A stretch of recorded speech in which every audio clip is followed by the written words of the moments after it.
Well, hello everyone, and welcome to another episode of the Discover New Music podcast from Pelt Music. Shortly, we will be chatting with Berries, who we have featured over on our Discover New Music playlist on Spotify, most recently with their track We Are Machines. But before then, the usual reminders from myself. If you would, please do follow us on social media. We are on Facebook at Pelt and on Twitter and Instagram at Pelt Music. And again, if you would, please do hit that subscribe button, hit that like button, wherever you're watching or listening. So welcome, Holly from Berries, to the Discover New Music podcast. We're absolutely delighted to have you on and talk about your debut album, How We Function. Thank you. It's great to be here. Great to be here. It's an album that, we've really enjoyed. And we really do feel listeners definitely need to check out, a potential album of the year candidate for sure.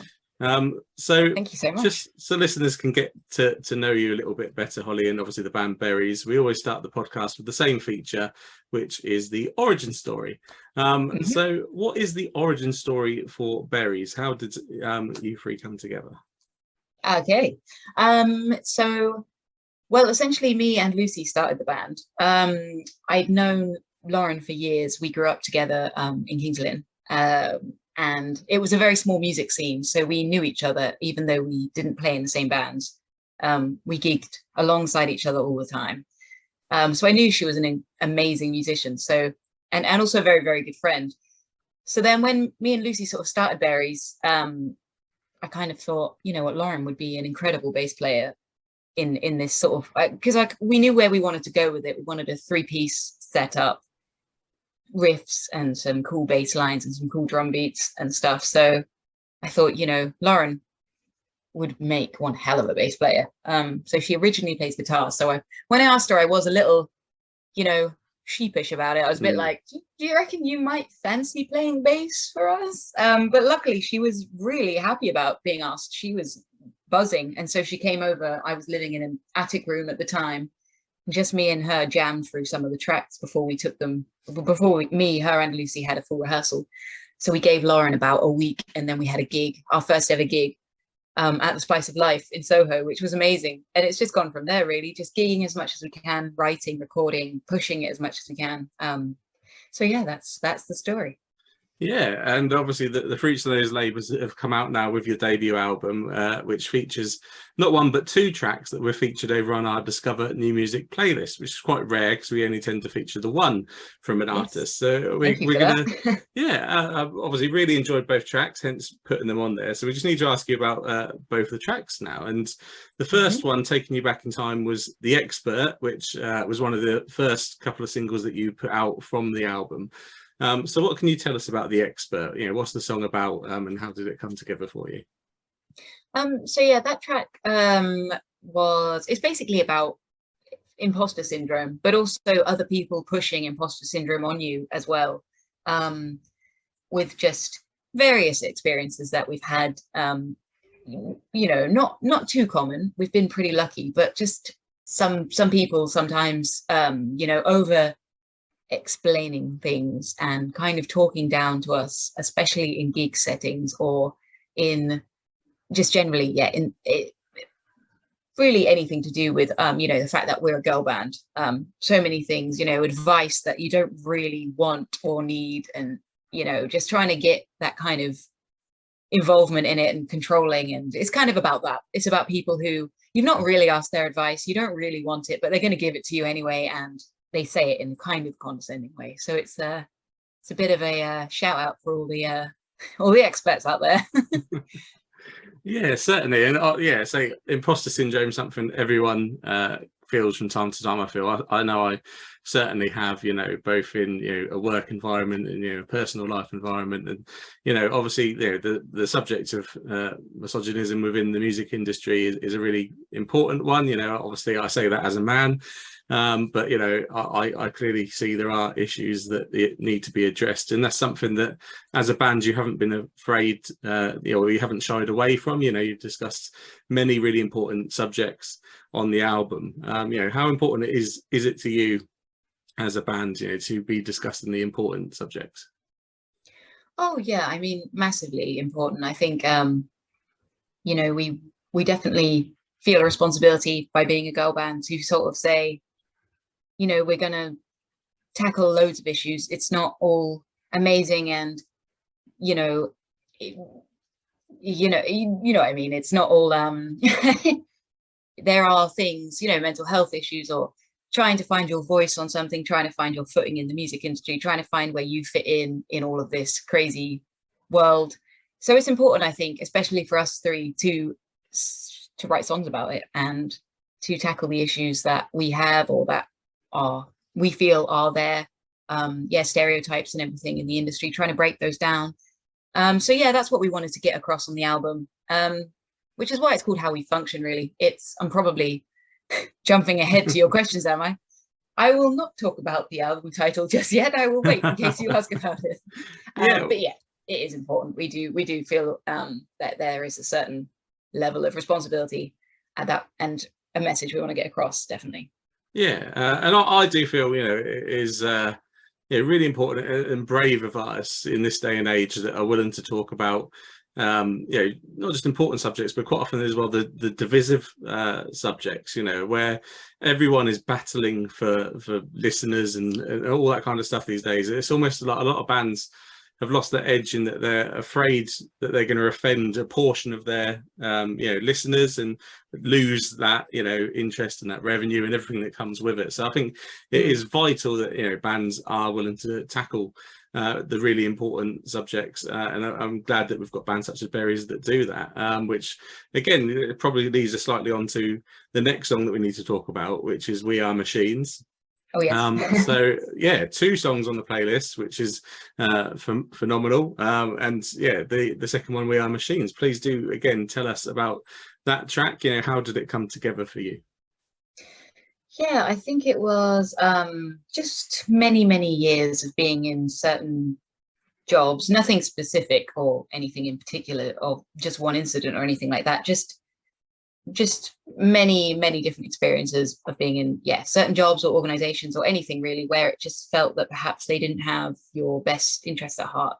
As I say, particularly suffering from mental health problems, that perhaps there could have been slightly more sympathy or slightly more understanding on certain parts. So I think the song We Are Machines came out of that, where it was just kind of, this is what you want us to do, this is how you want us to be, so it's also written in a way of, so in that kind of sense, but then also the fact, we are machines in a kind of more positive sense. But yeah, I think we just wanted to kind of get it across of, we're not all robots that can just switch on and off. There's way more complications than that. There's actually a lot more going on with people than just, turn up on time, do your job, shut up and don't say anything. Yeah. It's a bit like, that's how you maybe want it to be, but that's not the reality of how it is. So it's a bit like that. It's a bit one of those. It's one of those in the sense that it's relatable. I think again it is something that those of us that work all felt it at one point or another, one time or another. And obviously the discussions around mental health, I think we've made a lot of progress over the last decade or so, but obviously there is still a hell of a long way to go, especially when we do talk about within industry and within business. I think there is a lot of work that needs to be done there. So yeah, again, really good that you're willing to talk about such subjects. Thank you. Yeah, no, it's the recent, I mean, as you say, the last decade or so, people do feel they can come forward and say, what, I am actually struggling. And I think we wanted to just get across that doesn't make you weak, it just makes you human. Nobody is really a machine at all on any level, except for the positive level of, I can do this, I can crack through and do whatever I want to do. And that was kind of, so I think you're definitely right. There are more conversations happening, which is so good and so healthy for people, rather than this kind of taboo, let's not talk about it because it's a bit, we don't want to make anyone feel uncomfortable. It's, it's happening to most people, or if they don't suffer themselves, they know someone who does. And so it needs to be spoken about.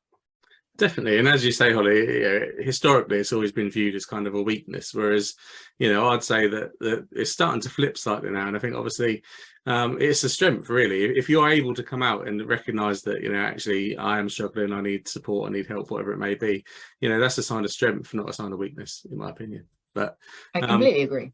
yeah, excellent. And that brings us to how we function, which obviously, if nothing else, is, as we've said, just a fantastic collection of really, really good songs, which is what an album should be. So, even when you strip away, the importance of the meanings and everything behind it, actually, and just focus on the music, well, actually, it's a fantastic record that you've been able to put out as a debut album. And of course, I think the weight of that is increased with, the importance of the meanings and everything behind it. So, do tell us now about how we function, as a collection of songs, being as well your debut album, your first big statement as a band. What has it been like for you to record that and put it out there, and what are, again, the kind of themes that run through it for you? Yes, thank you so much. That's really nice of you to say. It's always nice to hear. I've got to say, it's lovely to hear when people really like the album, because sometimes it's weird where you sort of lock yourselves away. And for us, it was in and out of lockdown as well. Oh, we can have another 2 weeks in the studio. Great. Okay. We were actually in the studio when they announced, I don't even remember what it was. They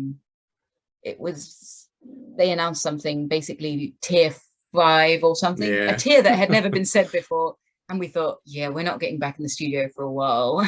But I think that added to everything in the album. I think that's the thing. Again, recording it in a global pandemic wasn't, recording and writing it in a global pandemic wasn't the plan. From since we started a band, we didn't ever think, our debut album, we're going to write and record it in dribs and drabs in a global pandemic. But it adds to I think it adds to the kind of honesty of it and the rawness and the sort of frustration that we were feeling at the time, but also brought out a lot of other things. So yeah, there's a lot of the themes, obviously mental health, but there's a lot about growth in there as well, and about kind of finding your own voice and existing in a place you didn't think you could ever exist in, and feeling confident and very fulfilled in that place. It is kind of a bit of a journey, the album. We sort of wrote it in that way that, it does start off with this sort of, beginning with machines, and, this is kind of how we're feeling. And then it takes you through, throughout, grow, strength in numbers, fighting back, standing up, not admitting defeat. I think that's it. So that's where the title came from. It basically is how we function. All of the stuff is stuff that's happened to us, we've experienced, things we're going through. Lucy's legs are on the front cover. I think that's what we wanted from our debut album, it to be about us as a band. Been a band for a few years and best mates. So we've been through so much together, not even just in the band, just in our personal lives. We're basically family. So it's sort of all tied up into the album. It's this sort of really, I feel quite vulnerable in places for us three to put it out there as well. We kind of, I don't know, I feel like we poured a lot of ourselves into it. So I hope people do like it. That's Yeah. And certainly, as we said, the themes that run throughout and everything are really vital and important, and obviously personal to yourselves, which obviously is going to make it obviously, it's your debut album. It's going to be something that you're going to clutch and take pride in anyway. But obviously, when they add that personal element, but when you do strip away, all of that again, and just look at it from a musical standpoint. Obviously, we said this when I reviewed it for the website. I had a high expectation of what I was going to listen to before I pressed play, and actually that was blown away. It was even better than that. So musically, what kind of influences did you take into it? Because you talked about finding your own voice through the themes of it, but musically as a band, finding your voice and your sound as a band, I guess I normally try and avoid the influence question, but it is I think there's a lot of influences in there, so where as a band were you coming from when you were writing the music? Oh, that's a good question. I think we all have quite a few different influences. Lauren is way more into sort of pop punk, melodic. Really, she loves catchy stuff. She's always like, we can make this a bit catchier. Lucy loves the sort of heavier stuff. but then also has this very poppy side as well. And then I'm way more sort of kind of riffy, jagged alt rock. So together, and Lauren is Lauren and Lucy do love that as well. So I think that's most of the songs where they have some big sort of instrumental bit is written mostly by Lauren or Lucy going, you know what would be really good here?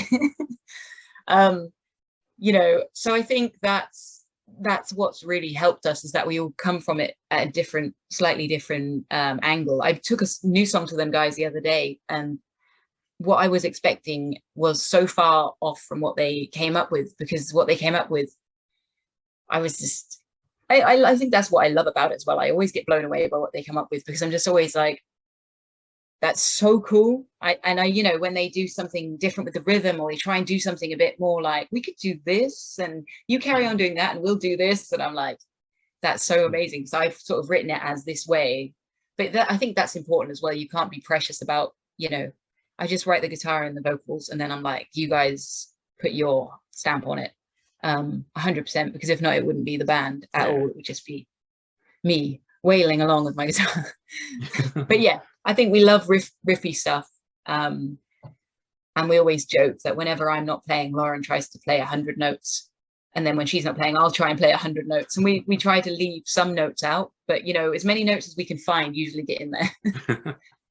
Well, the end result, not to keep beating that drum, but obviously fantastic album that listeners really do need to check out, and you can certainly hear a lot of those influences you talked about coming out of that record. And we should probably touch on as well the albums come out through Extra Mile Recordings, who we've interviewed a number of their artists, and they always have nothing but praise for the label. So again, how has it been for you working with Extra Mile Recordings to get the album out? Oh, honestly, I mean, I just can't say enough about Extra Mile, what they've done for us. It's they signed us in a global pandemic where we were all they couldn't even watch us live. And they just, from day one, their enthusiasm and excitement for the band was more than we could ever have imagined from any label, just because they do genuinely seem to understand where we want to go with it, and they get it, and they don't ever try to change it in any way. And I think that's really rare. They've, even if they're offering helpful suggestions, that's what they are. They're amazing suggestions that we go, yeah, that's such a good idea, because they understand the project so well. They really took time before they signed us as well to really delve into what we've been up to and what we're doing. And I think they really got a good sense of what we were trying to build and do. So when they came along, it was just perfect. They just, without, getting too soppy on Extra Mile, they're just amazing people. And the bands that they sign are just so lovely. All of them are just so friendly and lovely and so good that for us, it's just, we're just so happy to be part of it, and that they kind of, took a chance, signed us in a pandemic. They heard a couple of very dodgy demos, and that was it. They wanted the album, which was just, we had some stuff on Spotify, but you can't get a proper feel of a band really until you see them live, which we couldn't make that happen in the situation. And so they really kind of stuck their necks out and went for it. And so, we're just, really, really happy with how they are. And they're very, very cool. Yeah, I've never heard a bad thing said about them. And for me as a fan, when I was growing up and you'd buy an album and you'd open that physical album, and often you'd see, the logo or the name of the record company that's released it. And quite often you'd suddenly realise, well, actually this record label's put out like this band and this band and this band that I really like. So that must be Extra Mile Recordings, the amount of like quality bands that they've got and artists that they've got, and they put out, it's one that certainly I've been able to identify and go, actually, I need to watch Extra Mile, and anything that comes out on Extra Mile I need to be picking up on, which is obviously a massive compliment to them. Obviously they did the right thing in signing Berries. Social media we're going to talk about a little bit. Obviously media, yes. A massive part of the music industry these days, but it's got positive and negative sides to it, and what I want to ask probably straddles both of those, to be honest, sometimes. But obviously with this debut album coming out, How have you found the reception to it? Obviously, gone are the days of having to wait for like magazines to have a review in, or go to a live show and play a live show and see how many people turn up, etc., etc. Obviously, the responses these days are instantaneous. So how have you found it? Watching the reception to the album. Yeah, I mean, without sounding too cliche, it's just been really emotional.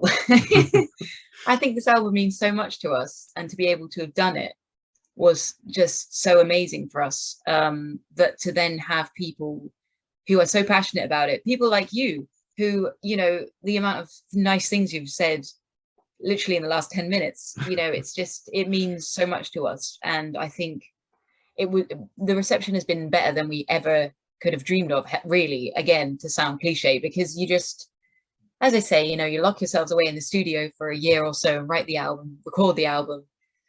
You never know how people are going to really take it. You kind of get the singles and you think, will the rest be sort of left?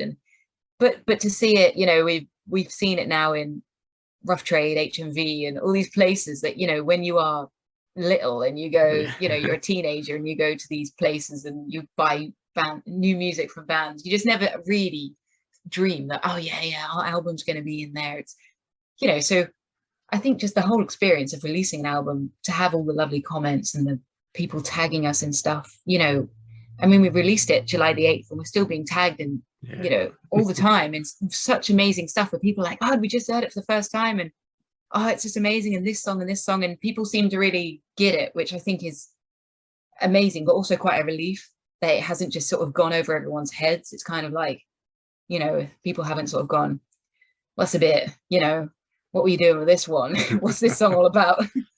Which I think, it's been pretty incredible, and it has genuinely been very emotional. Yeah, no doubt. I can definitely imagine it. And actually, speaking of emotional, perhaps the my connection, and like for the band Berries, probably stems from the first time I actually heard the band was actually yourself, Holly, playing solo supporting Frank Turner at Nottingham Arboretum. So for context for listeners, this was coming out of the first big lockdown. Live music hadn't happened for a long time. A lot of us probably thought we were never going to hear live music ever again. Frank was one of the first artists that sort of come out and said, well, we're going to do some socially distanced shows, which obviously you think, well, I want to hear some live music, but that doesn't sound that much fun. Well, I don't know, we'll go and give it a go. So absolutely, in my head, legendary show, because it was the first one that I got to after so long without music and everything. And obviously the question for you is, what are your memories of that show, and of in general? I know you played a number of shows with Frank, socially distanced. What are your memories of that time period, and what was it like for you as an artist playing those shows? That's a really good question, actually. It was, I mean, we hadn't, it was the first time that I had played live since before the pandemic. And it was acoustic without Lauren and Lucy. So it was just a bit like, oh, okay, this is, I've played acoustic back in the day, but not Berry's tracks. And Berry's tracks on acoustic, they have to be really specifically arranged. So I think I had about a week, maybe a week and a half, to get, because obviously Charlie, who is the director of the label, is Frank's manager. So he said, do you want to come and play with Frank? They hadn't officially signed us at this point. We were just in the middle of meetings and lawyers and all that sort of stuff. So it was obviously a huge deal, because it was kind of like, I definitely, there was no way we weren't playing that show in some form. We were going to do it, but so in the end it was me on acoustic. Lauren came to watch the show. Lucy was away. I feel like it must have been in a time, obviously, when people could go away, and you could have socially distant shows. So she was away, but Lauren came to watch, and it was just the most surreal experience, playing acoustic, supporting Frank Turner with Lauren in the crowd. First time I played live in about a year or something, just mad. So, but it was also incredible as well to meet Charlie, to meet Frank, and to just be, excited about everything that was happening. And music coming back and live music, and just being able to actually talk to people in the crowd, or, socially distanced, but just to have that vibe again was amazing. So yeah, that was unbelievable. And then we did some socially distant stuff with Frank, with the whole band, which again was just so amazing. And obviously we met Pet Needs, who got signed at the same time in the pandemic as well. So we get on with them like that they're our best mates. Yeah. So we just hit it off with them and Frank, and we had such an amazing time. We were all doing shots at the gigs and just chilling out, and it was just so nice to be back in that kind of gigging atmosphere. And yeah, it was pretty amazing. Yeah, but we're all glad that we've got proper shows back now, haven't we? And Yes. obviously, the band have been able to get out and play quite a few shows already, some festival shows, Kendall Calling, Lost Evenings off the top of my head. I believe you supported the Subways, another great band over in Germany as well. So how has it been, getting out on the road, playing these proper shows, and obviously playing these songs, probably a lot of them for the first time for people. How has that been for you? Yeah, I mean, again, it all feels a bit surreal, the whole thing. Just we came out of lockdown with a record deal and then all these amazing shows lined up, which when we went into lockdown, we had some good gigs, but we were really looking for what we could do next, and it would have been an album. But obviously without a record label, it takes a long time to kind of get everything together. So the whole thing was just, the German stuff with Subways was a whole other level. We lived on their tour bus with them for 2 weeks. We all had our own little bunks. It was just, they're a huge influence of ours as well, the Subways. They always have been, which we had to stop ourselves fangirling totally over them the whole time. Just, Lauren's hero is Charlotte Cooper. So it's just, it's just one of those things. At one point, Lauren turned around to me on tour and said, "Holly, the last shirt I have left is a Subways one. Do you think I can wear it?" And I said, "I think they would love it." So I think for us, we're just having the best time, just playing as much as we can, meeting so many incredible musicians and playing with all these brilliant bands. There's so much cool stuff coming up as well. We're just having a lot of fun and just loving all of it. And that is the main thing, really, isn't it? We go back to all these important subjects such as life, and yes, important just to be having fun, isn't it? And yeah, obviously, fans, you'll be having fun now, being able to get back out to these live shows. And of course, you are going to want to head along and see Berries live. So you've alluded to some really good stuff coming up. And off the top of my head, and looking at some notes, you've got some support slots coming up with Jim Bob and with Skinny Lister, another absolutely fantastic band that we've had on the podcast as well. So how are you looking forward to those shows? And what should fans expect? Why should fans come along and check you out? And I believe you've got some headline shows as well. I should drop that one in. Yes, we have. Yeah, I mean, we're just we're planning the set now for the sports and the headline, everything. We're just planning it all now, and they should come along because it's going to be the first time we're going to play actually a lot of the songs from the album, and the venues that we're getting to play in with Jim Bob and Skinny are just, unbelievable. We get to play Islington Assembly twice in the space of 2 months, which, for a band that started off playing 100-cap venues for about 2 years, it just blows our minds. So I think people will just see us having the most incredible time. And we always love the crowds and the support, and Skinny Lister's crowd, we've supported them a few times. Their fan base is incredible, and I'm sure Jim Bob's is as well. It's so we're just very, very excited to give everything we've got at those shows, definitely. And of course the headline stuff, we're planning a big old set. It'll be our first headline UK tour, so it's it's a big deal for us with the album and everything. So again, we're just very excited about all of it. Yeah, definitely another milestone for the band being ticked off there with that headline tour, and listeners really should go along to a show and watch. So obviously, again, going back to social media, the best way for listeners to find a show to go to these days is obviously to follow the band on social media. So they can do that on Instagram at Berries Band, on Facebook at Berries Band, and on Twitter at Berries Band UK. So I'm guessing perhaps Berries Band was stolen from you on Twitter. You know what the absolute worst thing is? we made a Berries band. We got Berries band, but we forgot the password, and it Oh, was so long ago. It was before, to be fair, the band. I always wanted to be in a band called Berries. I don't know why. I just liked the name, a girl band called Berries. I just thought it was very cool. And then I got the Twitter handle. Then when I finally got the band ready to go, we couldn't have the Twitter handle because I'd forgotten the password, and it was just too impossible to yeah. find it again. The email address had lost that as well. Everything had. So it's Berries Band UK.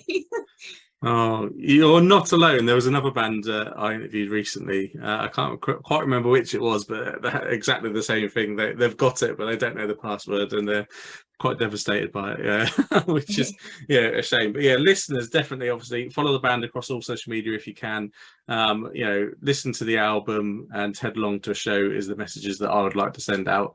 It's been an absolute pleasure having you on the podcast, Holly. We've got one last section, and you've kind of alluded to the fact that you've already put in a bit of thought into your headline shows and the obviously set list you're going to play. So our last segment is called Setlist Science, and the question is, how much importance do you put into the structure of a set list, and have you got any rules that you tend to follow? We usually like to start with a bit of a bang. Usually we go with 3 tracks, sort of the slightly like, hello, we're here. Hello. Yeah, those ones, like, get away from the bar, come to the stage. Sort of a few songs to kind of explode into, settle ourselves in. Then we bung in a couple of sort of slightly slower paced ones, maybe like Haze goes well there. Maybe Grow could possibly be put around there. And then maybe slightly more upbeat ones, maybe like Siren then, and then more like Silent there, sort of somewhere. And then we like to end on another big old couple of two or 3 bangers at the end. Yeah. I think it's not too scientific, the terminology, but something like that. No, simple formula, but one obviously I assume you all agree on. Are you a band that argues too much over the set list structure, or are you all normally in cohesion with it? Oh no, luckily we're actually pretty chilled out. We agree on most things. I think we're lucky. Every now and then I hear of a band drama or a band splitting up and over arguments and stuff, and I'm like, oh, that must be just so frustrating and horrible after all the work and everything, and then to have the friendship and the band break up. But no, we're very lucky that we've got a good solid friendship. So everything else to do with the band, we kind of we do it is like our baby. We have sort of like raised it together. So there are sometimes, should we go this way, should we go that way, but it's never, that's it, I'm out, I'm off. Hanging up my guitar. No, we're pretty lucky. Yeah, well, I'm glad to hear it. Fantastic chatting with you, Holly, as I say. And listeners, again, listen to the album, head along to a show, follow the band on social media. They're the messages from me. Holly, what would be the final message from you? Oh, thank you so much for having me. And thank you for everything you do for new music. It's amazing, all the reviews and everything that you guys do. I always love it when we get tagged in anything from you guys, because I know it's going to be full of love and amazing. But yes, please, if anyone is around on any of our UK dates, come and say hi, or in Germany, come and say hi. We love to chat, and I'll chew your ear off for about half an hour. You'll be trying to get away. But yes, we hope to see everyone soon. Excellent. Thank you very much. And best of luck with everything coming up. Thank you so much. Cheers. Well, thank you everyone for listening. I really do hope you enjoyed that chat there with Berries. Do remember to check out their song We Are Machines over on our Discover New Music playlist on Spotify. And of course, do follow the band on social media. And if you would, please do follow Full Pelt on social media. We are on Facebook at Full Pelt and on Twitter and Instagram at Full Pelt Music. And finally, if you would, please do hit that like button, hit that subscribe button, wherever you are watching or listening. And we will be back very shortly with another episode of the Discover New Music podcast.